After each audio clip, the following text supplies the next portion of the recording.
Thank you. Let me first of all thank the organizers for inviting me to this beautiful city and asking me to speak. So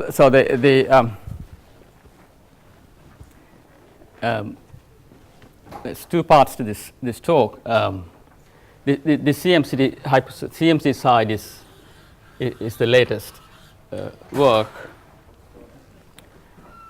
and it's very recent. It's actually not even certainly not in the final form yet. And whereas this half has a long history and there is some recent stuff that has happened, and also the reason I included that half as well is because there has been a very interesting development just last month actually. I hope to mention in the first half of my talk. So let me begin with the story here. Just try to go fairly quickly on this stuff. So here the thing I want to start with is this work of Shen, Simon, and Yao. This dates back to 1979, I think, where they proved a priori estimates for low-dimensional stable minimal hypersurfaces. So what? So curvature estimates, point-wise curvature estimates.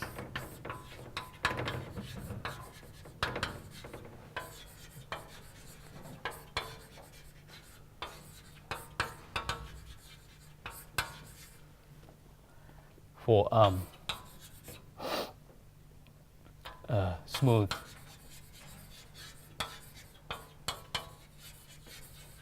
stable minimal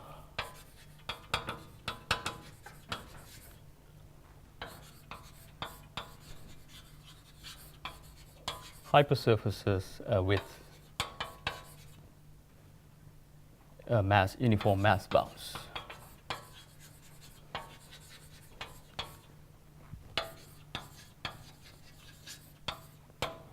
So these are for n-dimensional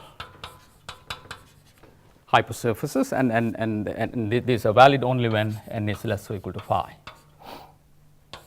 That's the cutoff.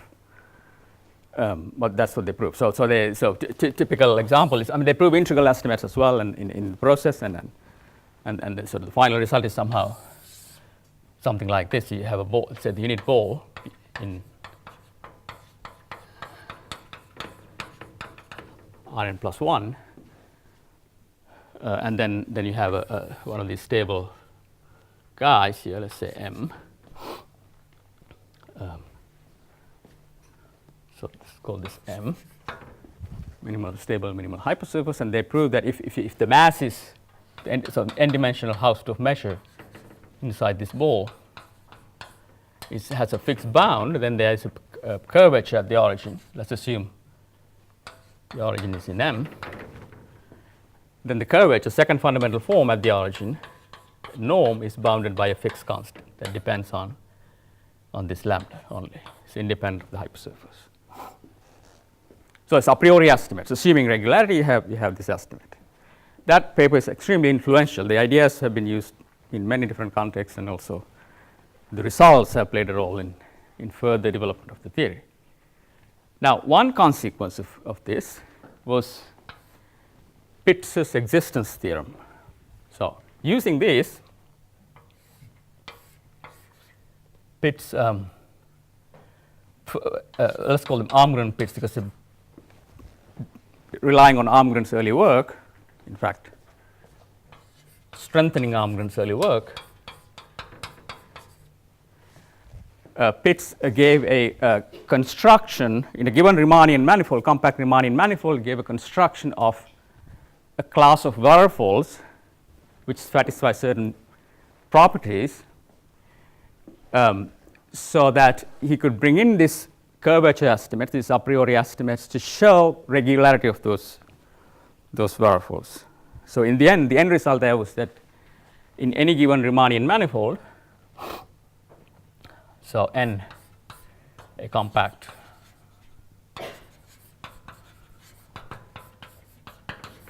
Riemannian manifold,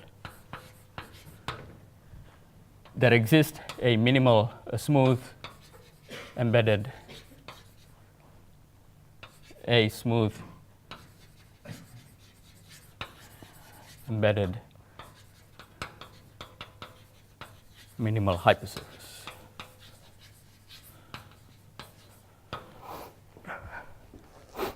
So this comes via a construction. Dimension there? Right. This is so this is n plus yeah. So this hypersurface of dimension. So let's assume. So this is, I'll assume n plus 1 and n is less or equal to 6. Was that original result? But I'll mention in a minute how these extend to any dimension. But the Pitz's original argument it relied on these estimates which are only valid up to dimension phi. So that's the so I guess that should be phi.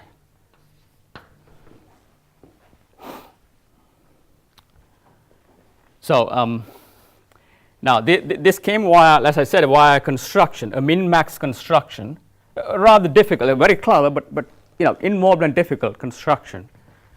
A difficult min-max construction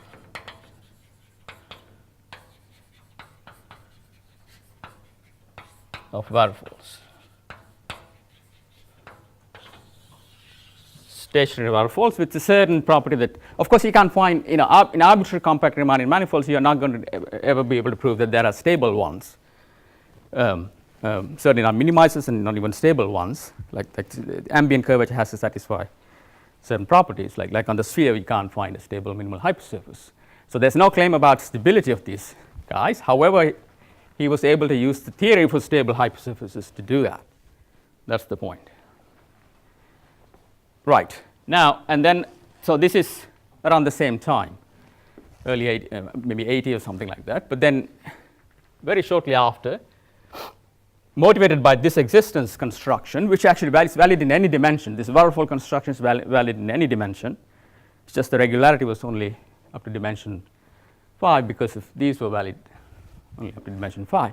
So Shen and Simon went back to the subject and they improved those estimates. So this is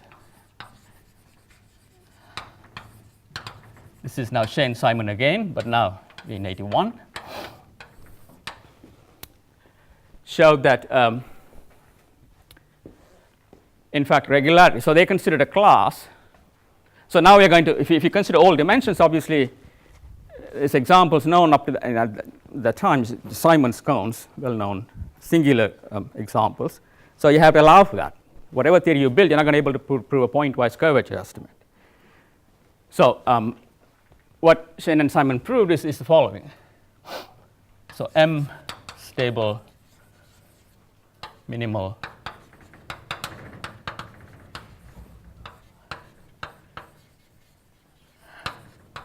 hypersurface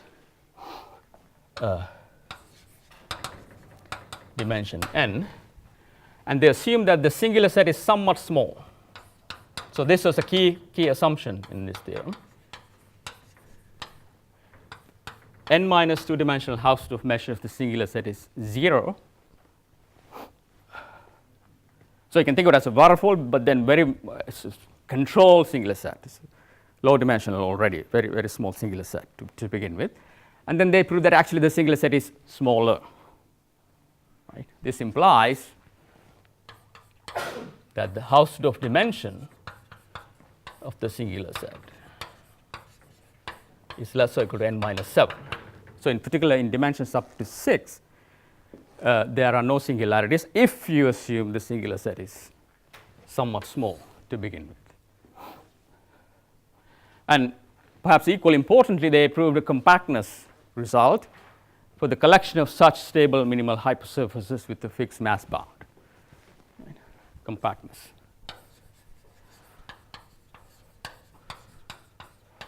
For uniformly mass bounded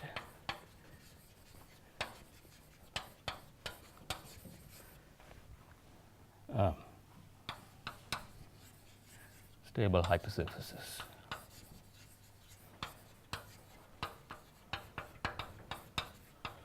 Satisfying this condition.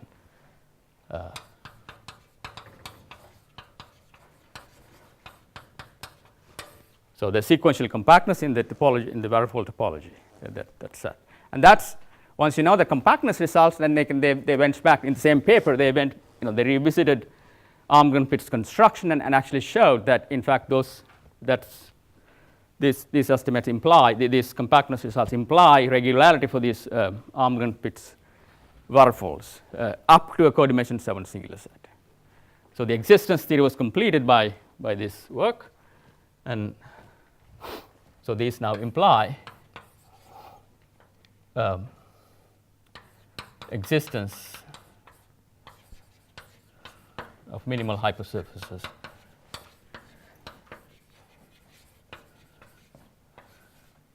embedded minimal hypersurfaces, I should say.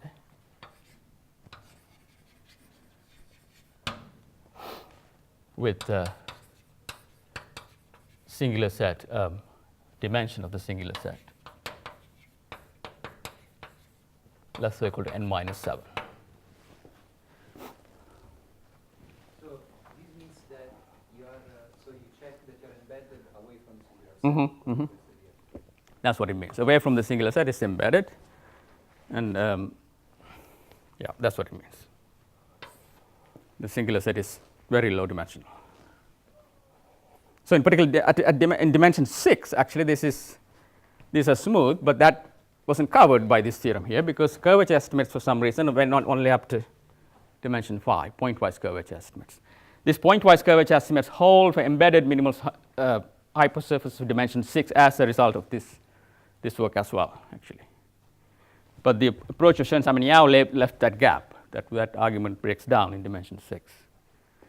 And however, these arguments work in immersed setting as well, from immersed hypersurfaces. But still an open question for immersed stable minimal hypersurface whether there is a pointwise curvature estimate in dimension 6, which I think is a good question because it should lead to some new ideas. So that's the story up to already early 80s. And then more recent, now you come to more recent times, it turns out that this assumption actually can be considerably weakened. So you can get the same conclusions. So this is now more recent. So this is my work. Whenever I talk about it, I'm never sure which date to put down. It's published last year, but the work was completed a couple of years ago. So referring process was long. So the theorem there is that, I call it theorem A because I want to refer to this later on, is that, so Shane-Simon, right, before I get to that, let me just make a definition, which I will have to refer to later on as well.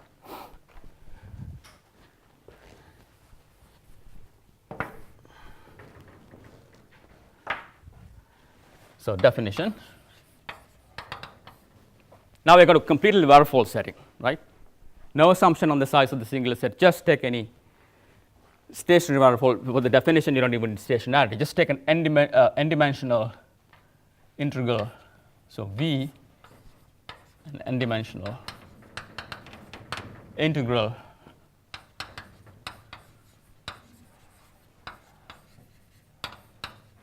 varifold in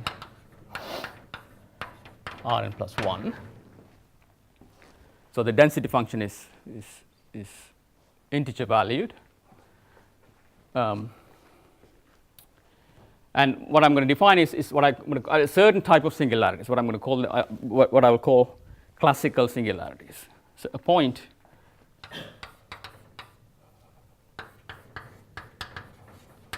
P in the support of this varifold is a classical singularity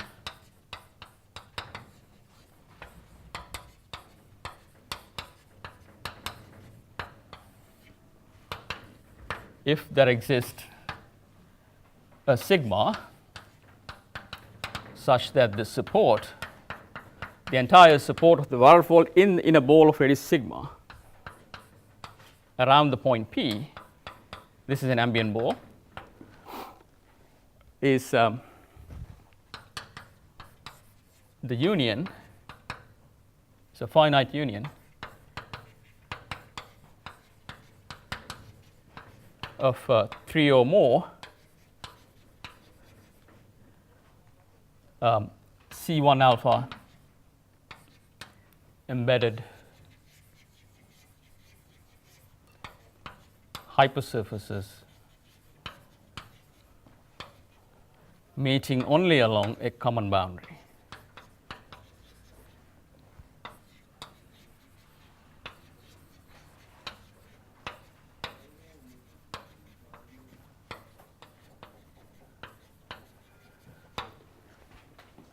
So a picture is of a classical singularity. Let me just try to do a sort of a three-dimensional picture. So you have sheets coming in nicely, smoothly.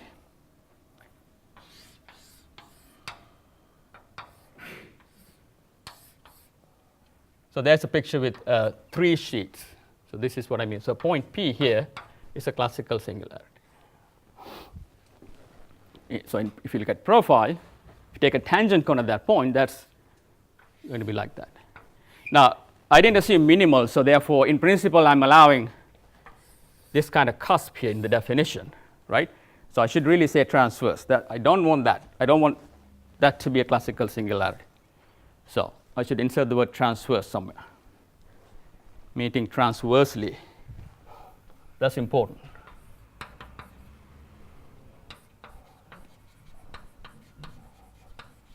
If you did have minimality as automatic by half boundary point lemma, but you can't have things coming in tangentially without coinciding.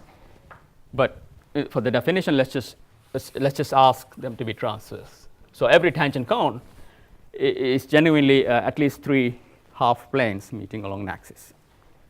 Okay? And this is true for some alpha. It doesn't matter which alpha it is, as long as it's true for some alpha. That's what a classical singularity is. Now, now the theorem is that theorem A is that these Chern-Simons conclusions hold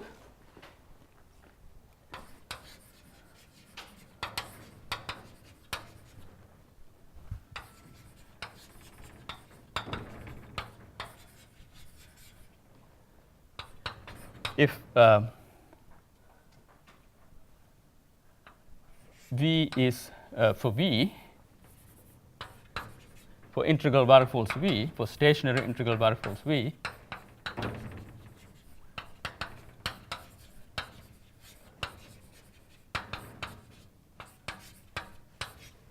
if A, V is stable on the regular part,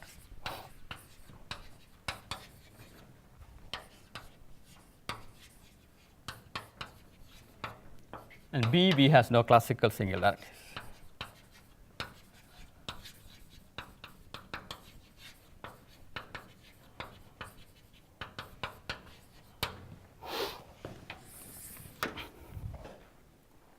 So this is appeared in 2014. Now, so stable on the regular part. Well, how do we know this? So I'm saying nothing about the size of the singular set. No assumption whatsoever. Just arbitrary integral variable stationary. So generalized mean curvature 0. That's what I mean by stationary here. Mean curvature 0, and that's all. So no assumption like Chern-Simons in this singular set could be arbitrarily bad and arbitrarily large to begin with. But as soon as you have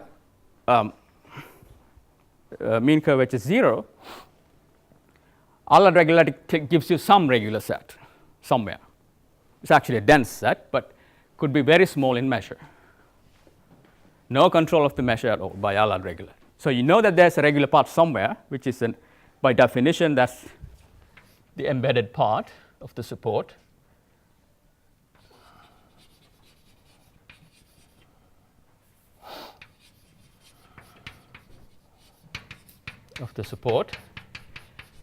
That is non-empty by Allard.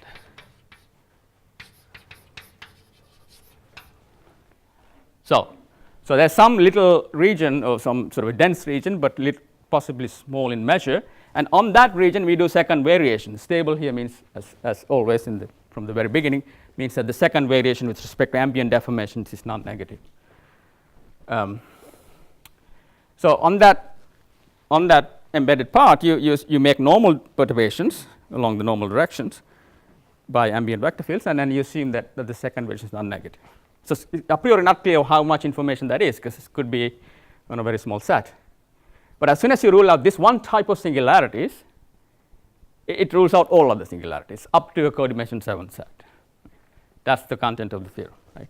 This one singularity detects other bad singularities potentially. What are some potentially bad singularities that could happen a priori? Well, the worst is these tangential guys. So you could have the pieces coming together, but see, this kind of thing can't happen by the maximum principle. However, these don't have to be separate sheets. They can be connected like this. Sequence of necks accumulating at a point. That's a singular point where it's extremely degenerate because tangent cones are planes. And the topology is very complicated. There's locally infinite genus there. That's the worst anyway. That's the hardest thing usually in regularity theory for stationary waterfalls. That's the really difficult part to rule out. That hasn't been ruled out. That's why still a very much an open question what the size of the singular set is for a stationary waterfall. It's a completely open question. And the difficulty is really this, ruling out this picture. Now, what this theorem says is that if the thing is stable on the regular part, and if it doesn't have these transverse type singularities, these classical singularities, this automatically you can't have this either, this, right, or branch points or anything, any other type, until you get to this genuinely conical singularities like Simon's cone, which happen only in dimension on a set of codimension at least 7. So that's that gives us a fairly satisfactory regularity theory for stable hypersurfaces. Now it has applications, different applications. I'm not going to talk about them too much, but except I want to mention one application because that has relevance to something that a paper that a result that was just put out last month. So one application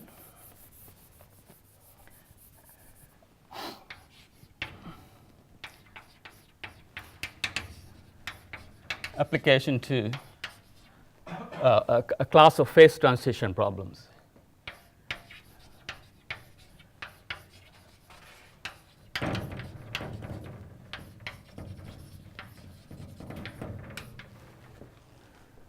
So here we're going to consider the Cahn-Hilliard functionals.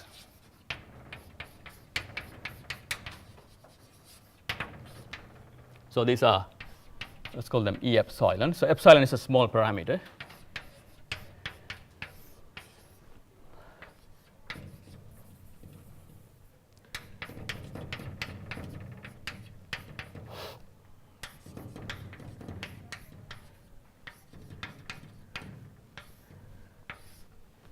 So this omega is a bounded domain in Rn.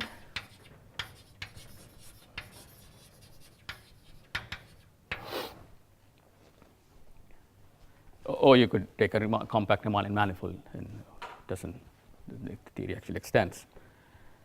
And so this you consider this for functions in W12, and the W is this W is a double well potential. So W of T has the form.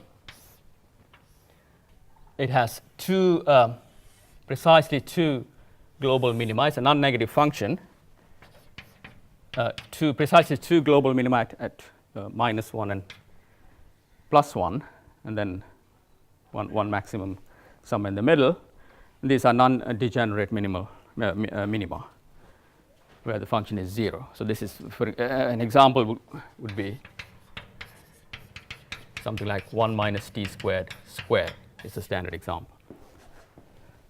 So you consider this, and then you can consider critical points of these and stable critical points. And under suitable bounds for the energy and soup, you can ask the question: if you take a sequence of critical points and pass the limit, what does that look like? Limit function, and moreover, sort of the geometry of the level sets. What happens of these along these sequences as epsilon tends to 0? And this is well studied. This in the minimizing case is much earlier work.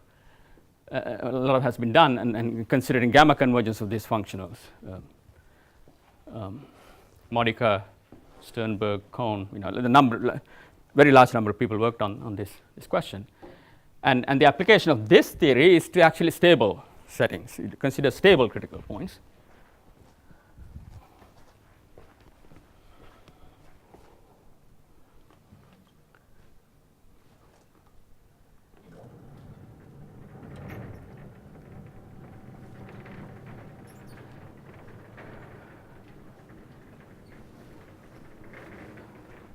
So we consider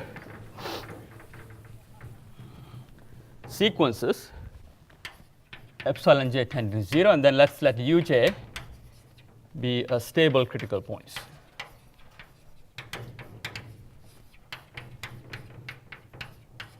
Of E epsilon j. So it's usual definitions, usual PDE definitions. Euler-Lagrange equation is satisfied.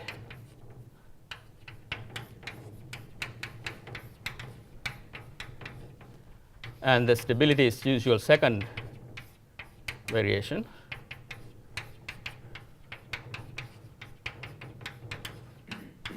We ask this to be non-negative, and this is for every C1 test function with compact supporting domain. Okay, that's my sequence. Those are the stationary and stability properties.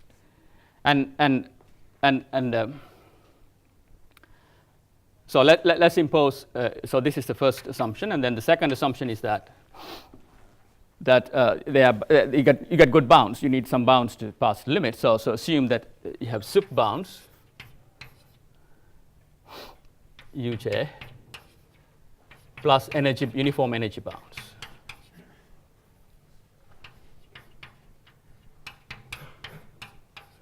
Uniformly.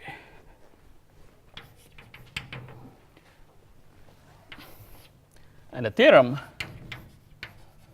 which I contributed to, but this is quite a bit of work on this theorem I'm about to state, was done by Tanagawa, Hutchinson, Tanagawa, and much earlier. And so it's a combination of works from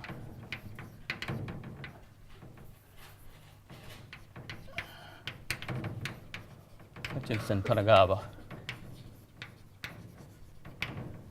and Tanagawa and myself.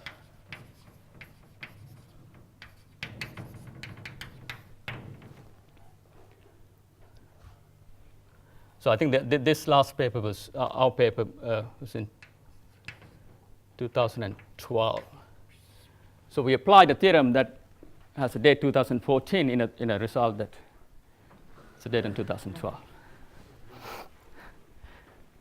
Kind of interesting, isn't it?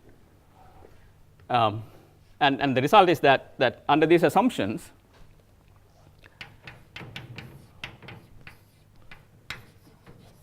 so what is intuition here? Well, along this sequence we have this uniform energy bound. Now if you look at the functional, so that in particular implies, so this bit here, just look at the W part of this functional, says that W of Ej or Uj is going down to 0, right? That has to be less than epsilon j times c. So these functions should be they are getting closer and closer to plus or minus 1 on large sets, because there are only 2 zeros for W, right? So most of the domain becomes separated by these functions into pieces where uj is 1 and minus 1, and then that creates a transition region, which is concentrating somewhere. It's trying to concentrate. And our theorem says that it actually concentrates on a stable minimal hypersurface of optimal regularity, co-dimension 7 singular set. So if 1 and 2 hold, then if you consider the measure duj, epsilon j times duj squared, this converges as Radon measures to some measure mu with actually a constant. So I should maybe let me just put the constant here. So you got to divide out by some fixed constant that depends on W. I think this has, you know, it's a very explicit constant, something like, you know, something like this. I'm not exactly sure what it is, but it is something like something I can compute once you know W, right? Some fixed constant. Once you mod out by that fixed multiplicity, then this measure, let's assume the consider the measure after you divide by lambda, and then you get by the energy convergence, you get some energy bounds, you get some subsequential limit. This is as Radon measures.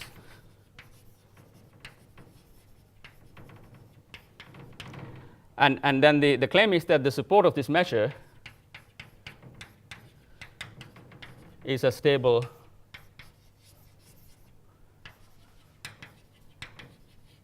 minimal hypersurface of omega embedded away from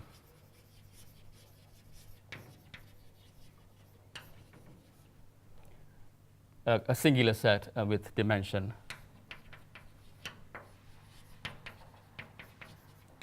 with codimension at least 7. So now the question, okay, so with this, of course, in the Riemannian, you can do this on a Riemannian manifold, it's no problem. But I should say, okay, so right, of course, this could be the empty manifold, because there's nothing here that prevents this sequence from converging to 1 or minus 1 on the whole domain, right? They are the unique global minima for this thing, and they may prefer that. You have to somehow find a way to prevent that in order to get something interesting. So this conclusion is only interesting when that doesn't happen, right? So assume uj does not converge to plus or minus 1. So these sequences, UJs actually converge in BV to a function that takes 1 or minus 1. But we're interested in the interface created by that, and that's the theorem says that the interface is a minimal surface, stable minimal surface. Now the question that comes to mind naturally is that so first of all, this conclusion uses theorem A in a very essential way. So it uses theorem A in full strength.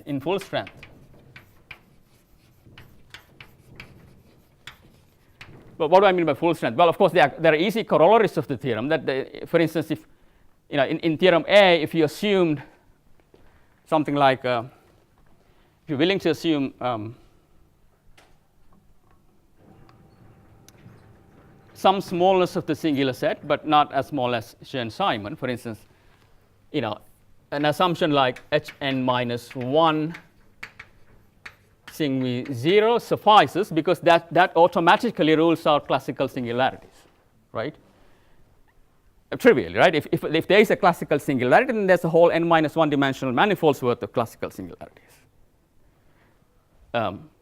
So this implies or ruling out tangent cones, which are half planes meeting on an axis, would also suffice, right? No, let's say classical tangent cones.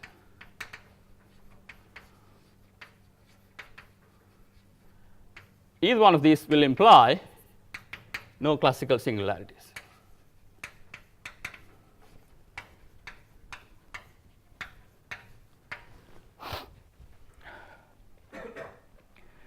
But the actual assumption in the theorem is actually much weaker than either of these things.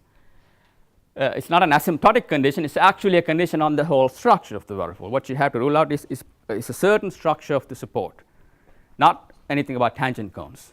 I mean, traditionally, to control singular sets, traditionally the way you do that is you're ruling out certain tangent cones, but this theorem actually only requires you to rule out a whole structure, a certain type of structure.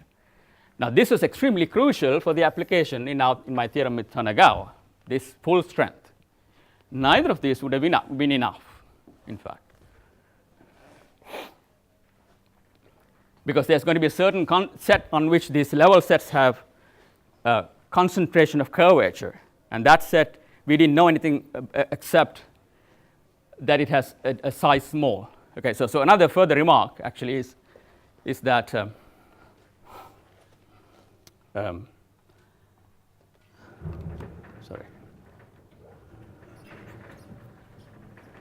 related to this fact.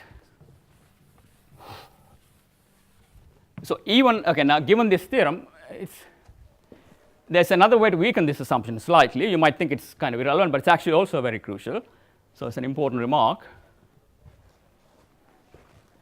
Is that you only need to check this no classical singularities assumption away from a set of n-1 measures 0. So important remark.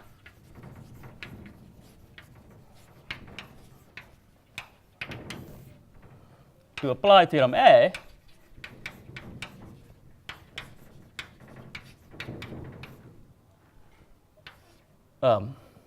one only has to check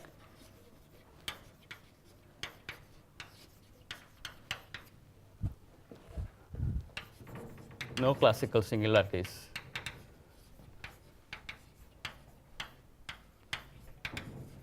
assumption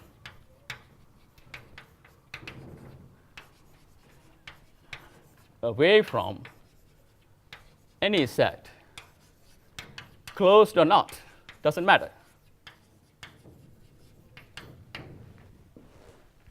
Z with n minus one dimensional measure of 0, right? Because if you can, in other words, so what I'm saying is that if P in the support of Z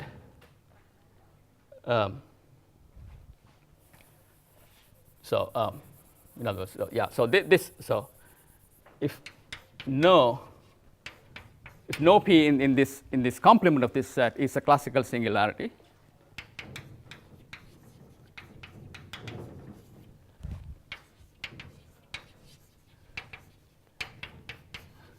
then support has no classical singularities, period.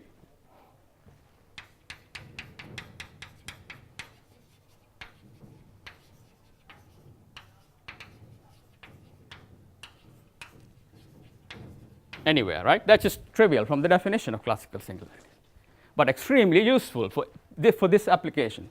This was tailor-made actually for that theorem. It uses all the strength, because we could only check this condition of we were only able to rule out tangent cones, classical tangent cones, away from a small set on which these curvatures concentrate of the level sets. We could easily show that that set has n minus, well, n is confusing here, right? This is a domain is n-dimensional here, so it's n minus 2 measure 0. But away from that, we check the no classical singularities and apply the theorem to get regularity. And stability comes from early work of Tanagawa. Under the stability for these UJs, you can derive a nice stability inequality for the interfaces, in the limiting interfaces, in a weak sense first. Okay, so that's the story. And then the question is, can you use this result to give a new proof of Pitt's Armgren Pitts? Construct minimal surfaces in Riemannian manifolds via this Alan-Kahn approach. And so this is something that comes up naturally, and I actually even post this as a problem in a recent survey article. But this has been done. This is what happened last month. So just last month, this is work of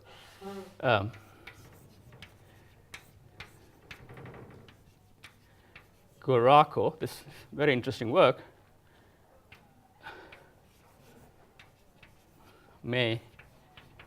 It's on the archive, very recent. shows that, in fact, on a Riemannian manifold, he constructs using purely PDE theoretic methods. Construction is only in a Hilbert space now. You don't have to construct anything like a Varfold construction of Pitts and Almgren. So it constructs a sequence of stable critical. Right. First of all, what he constructs is index 1 critical points, not stable ones. But it's an easy thing to see that once this theory for stable UJs actually extends to bounded index. So if you have a sequence, if the sequence has index 1, let's say, then if you take two disjoint balls, then at least in one of them it has to be stable, just sort of trivially. And then you can apply the theorem in those regions, and you can make that to work and get the optimal regularity for the interface, just assuming index is uniformly bounded along the sequence. So what Guaco does is, first of all, he points that out first. First of all, the first part is that this theorem with Tanagawa extends to bounded index setting.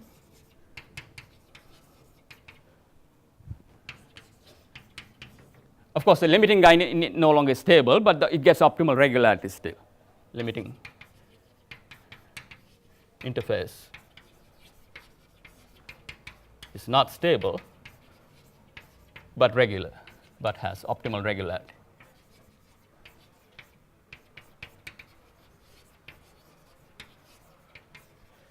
That's his first thing he does, he points out. And the second thing is that he constructs this index 1 sequence just using standard methods for min-max methods for functionals on Hilbert spaces, Hilbert space being W1, 2 in this case, checking that these functionals EJ satisfied Palais-Smale conditions among other things, and very standard tools.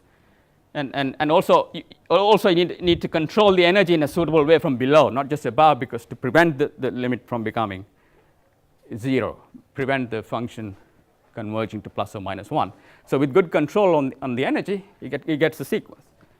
So constructs sequences Uj as above with index bounded, index Uj bounded by 1, and good control. Let me be not precise here, and good control on energy on EUJ, in particular from below.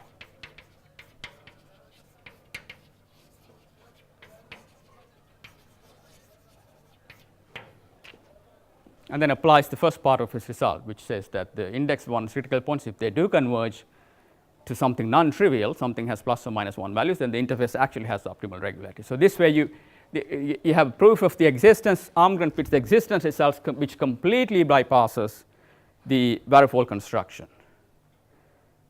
It relies on the regularity theory much more heavily, and gives. So there is a conservation total effort, obviously. Going from Shane-Simon to theorem A is actually, a bit complicated. But if you're willing to accept the work in the regularity theory, your existence result actually is much more streamlined.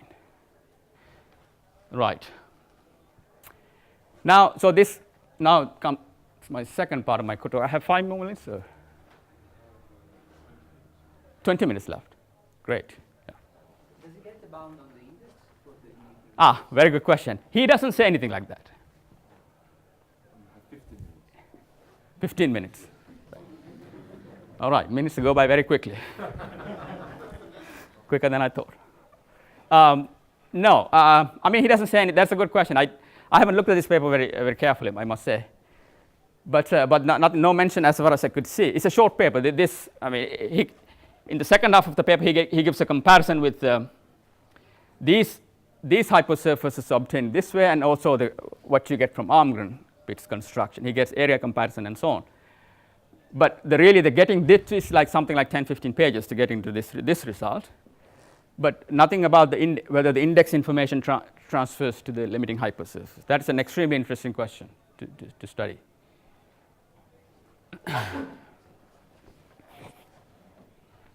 So now I come to CMC side of things. This is a stable CMC.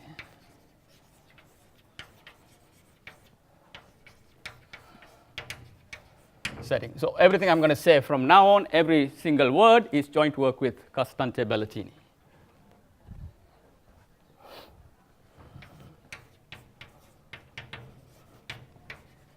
Joint ongoing, very much ongoing.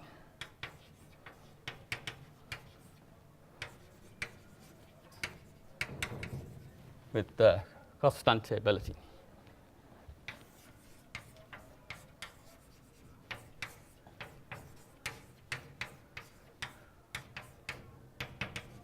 Who is at Cambridge now.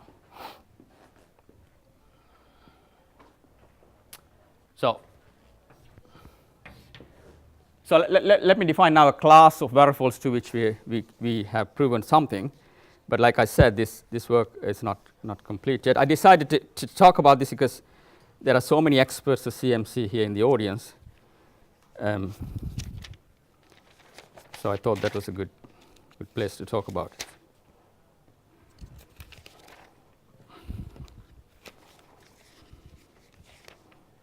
Yeah, I call it class S.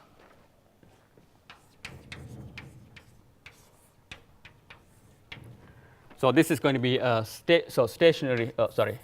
integral n variables in a ball, open ball.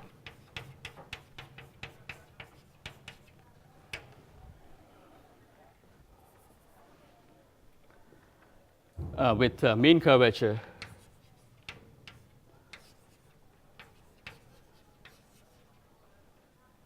so we'll assume, so let me just be a bit more precise here. So these are integral n variables with the locally bounded first variation.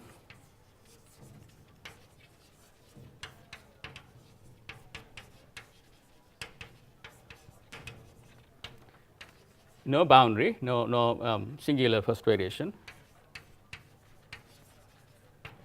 And mean curvature, generalized mean curvature.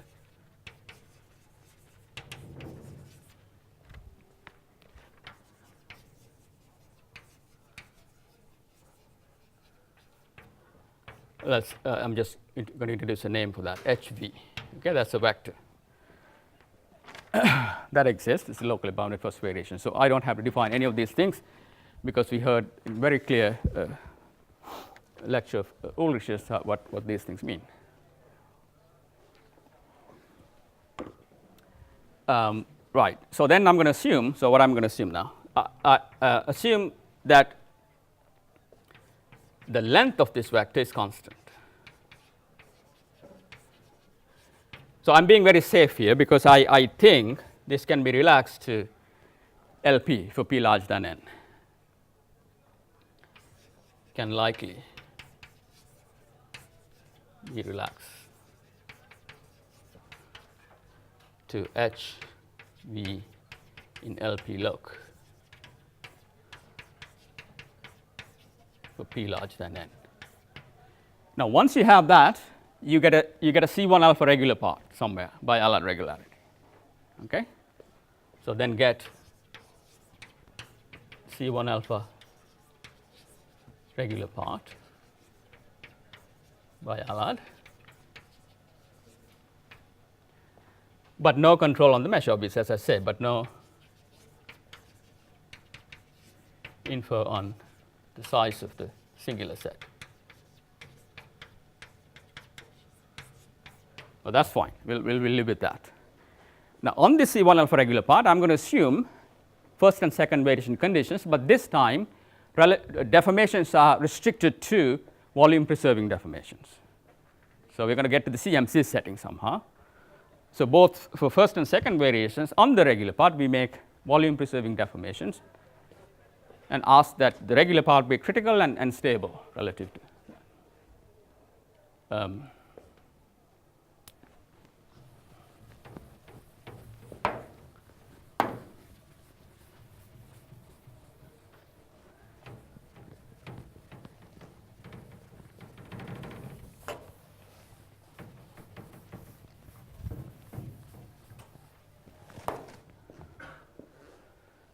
So, 2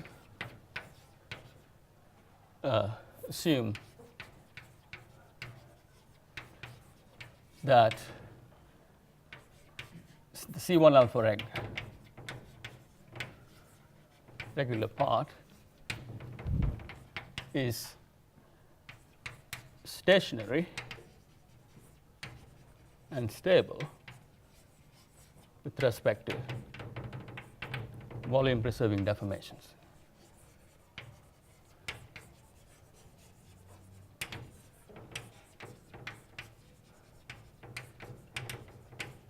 This means that, so what do I mean by there's no, I mean, I'm not assuming it's a boundary of anything, it's just a waterfall.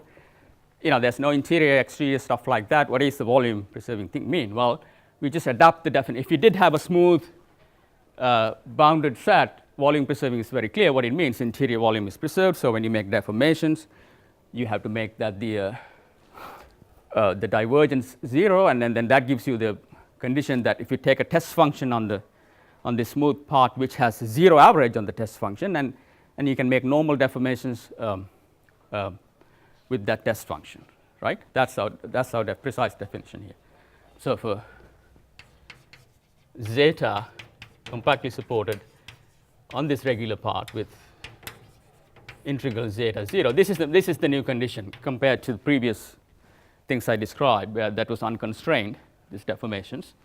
We now ask this to be true. The area of V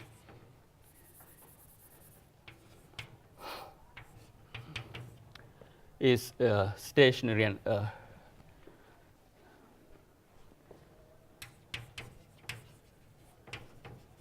and stable with respect to deformations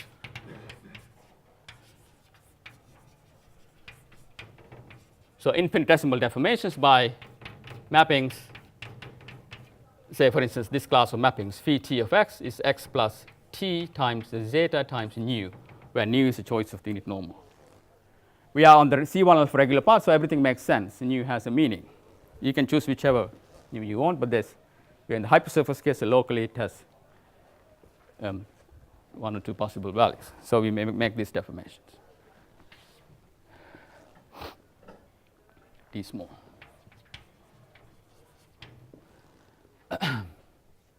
So this is the class, right? This is my class S. And now, up to now, what are some bad pictures? So with this, still with these assumptions, some bad things that can happen so far. Well, you could have this. You could have a classical singularity. Nothing wrong with that. It's not ruled out by any of the assumptions so far. You could have a branch point.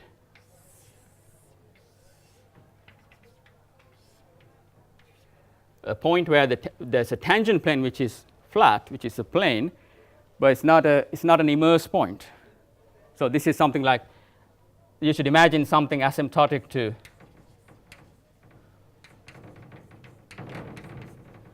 the graph of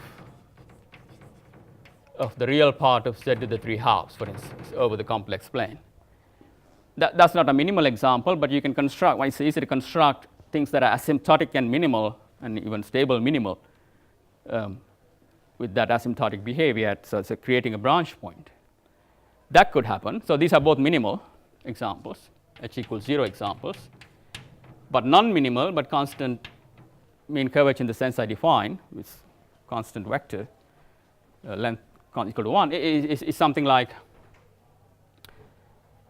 so if you take something like this is supposed to be a part of a circle, and they just go up to this point and they just turn around and do that.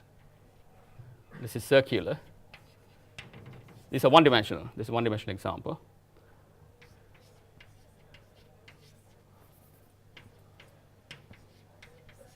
So it's just this circle, rather than continuing like that, I'm just going to reflect across this way. Well, now that's ruled out actually, right? So that's not stationary. See, that's the C1 alpha part. That's the part there where Allard regularity gives us. This is on the C1 alpha part, but I'm assuming it's stationary with respect to this deformation. So one consequence of this stationary assumption is that the regular part is C2. So this part here, the C1 alpha regular part, is C2. Because the point is that once you work out the first variation condition under these deformations, it's going to tell you that h dot nu is constant. This is locally constant on the regular part. Not just the fact that the length of the vector is constant, but you can choose a normal and then the quantity h dot nu is actually constant. That's not true for this example. Nu changes sign. It has mod 1 but goes from 1 to changes the direction. So this is knocked out. But what's not knocked out so far is this picture. You can take another copy of this and put it here like that. So now give this multiplicity 2, and this is multiplicity 1. That's perfectly okay so far, and looking very threatening, right? This singularity here, right? Cusp type singularity. So these are allowed so far. So we need further hypothesis to get C2 regularity in the end. I like to get a suitable set of hypotheses, not too strong, but still imply C2 regularity in the classical setting, to get to classical CMC setting. So we can apply things like Alexandrov theorem and whatever global theorems known once you have C2 regularity everywhere. That's kind of the goal. And I should say that the hope is that maybe this one can connect that such a regularity theory to existence theory via an approach like Guaco's method combining with Alan Kahn, work of Tanagawa and Hutchinson Tanagawa, which handles the general setting. Actually, it gives you, in some cases, in fact, CMC variables. So there's interesting groups of questions here that are perhaps worth studying, and this is regularity theory is sort of part of it. So the next assumption, right? So let me make a definition and then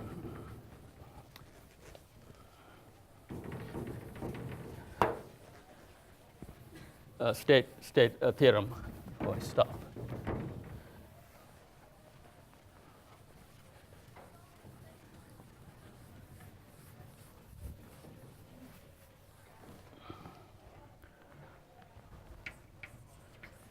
So definition. So we already saw what classical singularities mean. So they look like this. Now I'm going to define a singularity that sort of corresponds to this picture. Let's call it a touching singularity. Very bad terminology, but like I said, the work is not finished. In particular, coming up with good terminology. Sing TV. This is touching.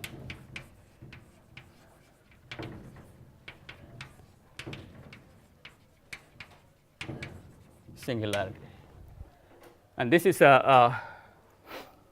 this only applies to two sheet getting. I only need to know what happens when two of these sheets come together like this.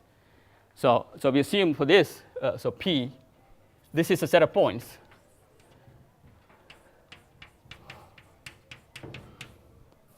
P is a singularity, first of all, so it's not an embedded point of the support, but it's not a classical singularity.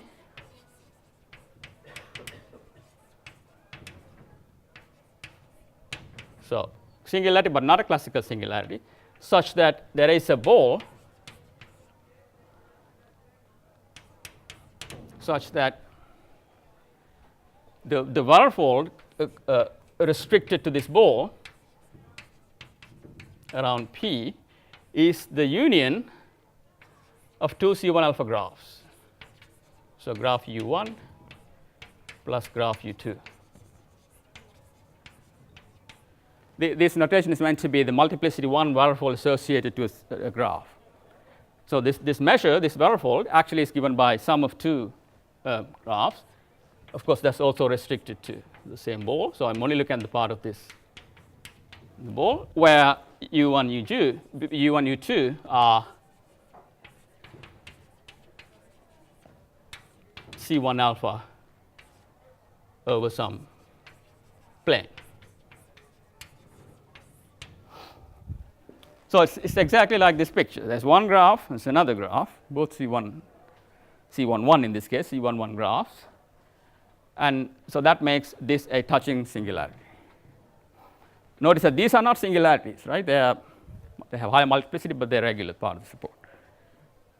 And then, so the theorem is that this is joint with Costante.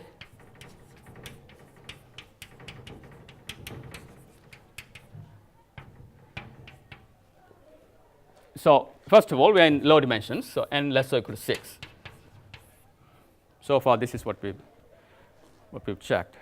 So I'll put this in quotes because to indicate that the work we really have, a lot of this hasn't been sort of quite written down yet, but get some checking. But I am pretty sure that's up to dimension 6. It all works okay. So the theorem is that if you have a waterfall V in this class, and if 1 V has no classical singularities,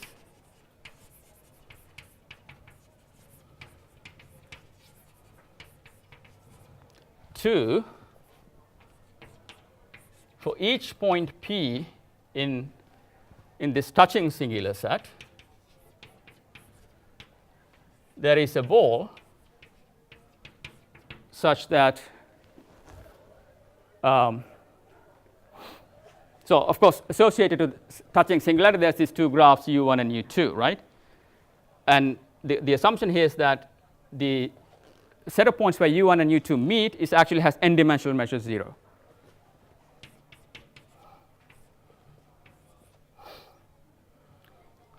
Hn measure of the set of points where U1 x equals U2 x is 0. So in particular, I'm not sure if that's the best form of that assumption, but that is an assumption designed to knock this picture out. If you take any ball here, there's a piece here where both graphs actually coincide on a positive measure. I want to control that coincidence. That's bad. That's what's hard about this singularity. There's overlapping on one side. But I don't want to rule out completely touching singularities. I want to keep them, right? So, but then I want to see minimal sort of, I mean, what I think is sort of minimal. So n dimensional measure is 0 for this. Of course, you can assume n minus 1 measure 0, whatever you like, and that makes the proofs easier. But the fact that we're only assuming n dimensional measure 0 actually makes the PDE side of this theory actually quite a bit intricate at the moment. Maybe we haven't found the best arguments, but anyway, we know that this is enough. And then is C2. That's the conclusion. Then V is C2 and hence analytic and all the rest.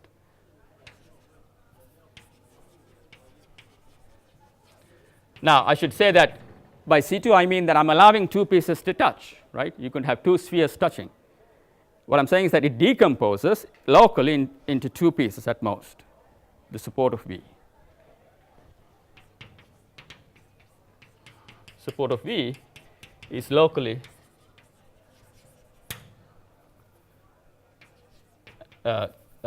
either embedded or is the union of two embedded C2 pieces.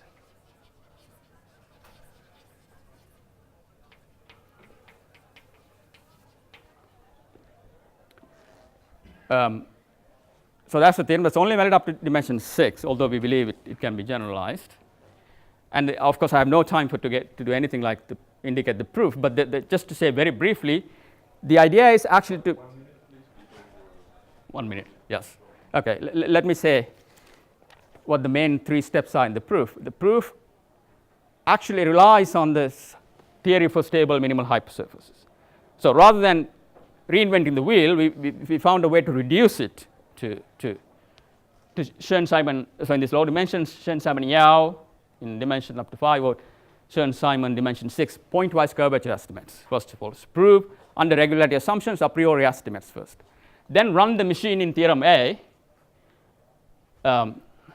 with only technical modifications to get to a C1 alpha setting. So conclude that at every point locally it's the 2 C1 alpha pieces. Once you have that, there's a PDE part which improves it to C2, and that's where we need this touching, this assumption of about n-dimensional measure. That part is, I'm sure we haven't found the right argument. It's just complicated. It uses frequency, Armstrong frequency function and all those, only because we are assuming n-dimensional measure is 0. So the PDE doesn't extend across the singular set a priori. You got to find a way to control that, and so the frequency function comes into play here in that. So okay, let me stop there. Of course, sorry. One other thing is, a corollary here is that if you are in the setting of the George setting, so if this waterfall is a boundary of a set of finite perimeter, then this assumption is automatic. See, de George's theory says that the multiplicity 2 points is a set of measure 0, right? So you don't need that. So you can apply this theorem if you rule out classical singularities. Any such CMC hypersurface is C2, and hence it's a sphere. That's an immediate corollary. Okay, thank you.